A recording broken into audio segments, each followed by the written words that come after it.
नमस्कार मित्र आणि मैत्रिणी, welcome to my channel. Kamali याच्या भागामध्ये हे दाखवलं गेलं आहे की कमळी आपली शांत इथे बसलेली असते, रडत असते. तिला तिच्या आईची खूप आठवण येत असते. अन्नपूर्णा ते येते आणि म्हणते, कमळी बाळा काय झालं अगं, अशी का रडतेस? अहो आजी, काय सांगू तुम्हाला, मला ना आज ना आईची खूप आठवण येते हो. सगळ्यात आबा आणि ते दोघेजणी सतत माझ्यासमोर असायचे, सतत त्या दोघांनी खूप मला साथ दिली आहे, सांभाळलं आहे, लहानाचं मोठं केलं आहे. आजी म्हणते, मी समजू शकते बाळा, एखादा माणूस आपल्या जीवनातून गेल्यानंतरनं काय होतं त्याचं आणि किती त्रास होतो हे मला चांगलंच माहिती आहे. असं अन्नपूर्णा आजी तिला थोडंसं सांत्वन करत असतात. अन्नपूर्णा आजी म्हणते, कमळी बाळा तुला एक गोष्ट सांगू का? अगं तू ना आमच्याबरोबर चल ना मुंबईला.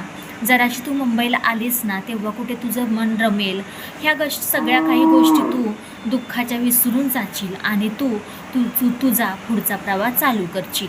आणि एक गोष्ट सांगू का, आत्तापर्यंत मी माझ्या मोठ्या नातीची वाट पाहत होते, पण मला असं वाटतंय की आता नको पाहायला.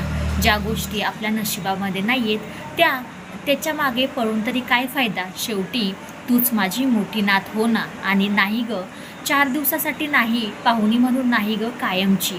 आणि तेही आपण कागदपत्री सगळं काही तयार करून मी तुला दत्तक घेते बाळा, चल ना तू माझ्या घरी. तो पण कमळी त्याच्याकडे एकटक पाहतच राहते. म्हणते, आजी खरंच तुम्ही माझ्याबद्दल एवढा विचार केला, खरंच मी तुमची आभारीच आहे. मी याला तर तयार आहे, पण एवढी गोष्ट लक्षात ठेवा की आई मला जे काही सत्य सांगणार होते आणि त्या सत्या वाचून तिचा जीव गेला, त्या सत्याचा भूतकाळ मी शोधून काढणार म्हणजे काढणारच. कारण सत्य काय आहे, मी कोणाची मुलगी आहे आणि कशामुळं माझ्या आईबरोबर असं काही सगळं काही घडलं, कुणी केलं, हे सगळं काही शोधून काढलं ना अन्नपूर्णा आजी, मी नक्कीच तुमच्याबरोबर येईन, असं काही कमळी अन्नपूर्णा आजीला सांगत असते. सांगितल्यानंतर आजी म्हणते, खरंच ग, खरंच तुझ्या आईला जेवढे आभार मारावे तेवढे भारीच आहेत. कारण की वाघीण जन्माला घातली आहे. तुझ्याकडे बघून मला खूप म्हणजे खूप आदर, प्रेम आणि तुझ्याबद्दल एक जास्तच आपुलकी वाटते. खूप तुझ्याजवळ बसलं ना असं हवीशी तू वाटते, आपलीशी वाटत असतेस. असं काय ग जादू केली आहेस माझ्यावरती? कमळी पटकन अन्नपूर्णा आजीला मिठी मारते. हे सगळं काही झाल्यानंतर ना अन्नपूर्णा आजी तिथून जातात राजांकडे. आणि ते कमळी आणि ऋषी हे दोघं जरी वळीन एक गाव असं तिथे जातात. तिथे गेल्यानंतर ना पुऱ्या गावामध्ये ते दोघंजणी आबांचा, सरूचा फोटो सगळ्यांना दाखवत असतात. सगळे म्हणतात, नाही रे, आम्ही यांना पाहिलं नाही आहे आणि तुम्ही का असं वनमत भटकताय? कोणी दुसरं तिसरं तर नाही आहे ना?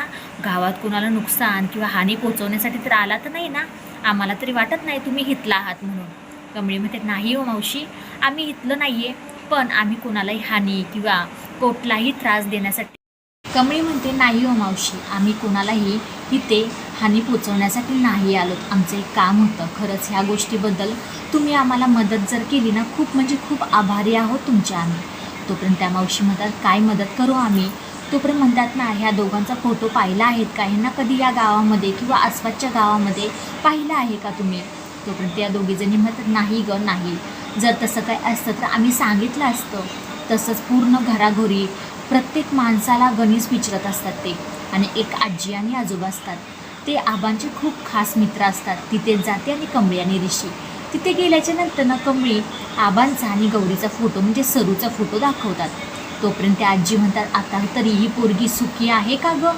असं म्हणल्यानंतर ना कमळीला थोडंसं आश्चर्य वाटतं. म्हणजे म्हणायचं तरी काय तुम्हाला?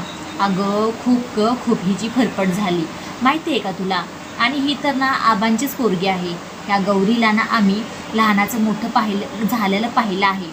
तोपर्यंत कमळी म्हणते, नाही हो, गौरी नाही, सरोज नाव आहे. नाही ग, नाही, हिचं नाव गौरी आहे, गौरी. असं म्हणल्यानंतर ना कमळी म्हणते, खरंच माझ्या आईचं नाव गौरी होतं का? तिला थोडासा आश्चर्याचा धक्काच बसतो. तोपर्यंत हे बाबाही येतात, म्हणतात की हो ग, हो, तुझे जे काही आजोबा आबा आहेत ना ते माझे खूप खास मित्र होते. खरंच ते दोघंजणी खूप चांगले माणूस होते. आणि ह्याच गावामध्ये त्या घरामध्ये शेवटच्या टोकाला घर आहे ना, तिथे दोघंजणी राहत होते. आणि तू मुलगी झालीस, तुझ्या आईची डिलिव्हरी मीच केली आहे बघ आजी, असं काही सगळं डिटेल सांगत असतात.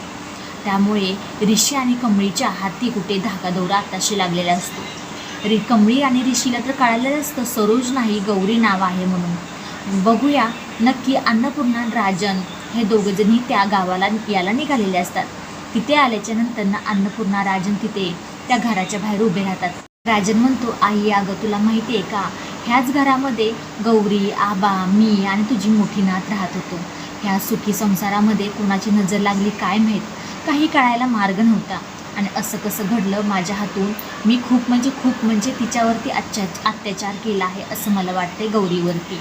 असं काही राजन क्षमा मागत आपल्या अन्नपूर्णाजीला सांगत असतो.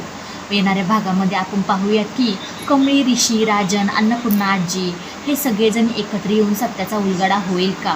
व्हिडिओ शेवटपर्यंत पाहिल्याबद्दल खूप सारे मनापासून धन्यवाद. आवडल्यास लाईक, शेअर, सबस्क्राईब करायला अजिबात विसरू नका. आणि हो, आपले शॉर्ट्स व्हिडिओही यायला लागलेले आहेत, त्यालाही तुम्ही लाईक, शेअर, सबस्क्राईब आणि कमेंट करायला विसरू नका. बाय बाय सगळ्यांना.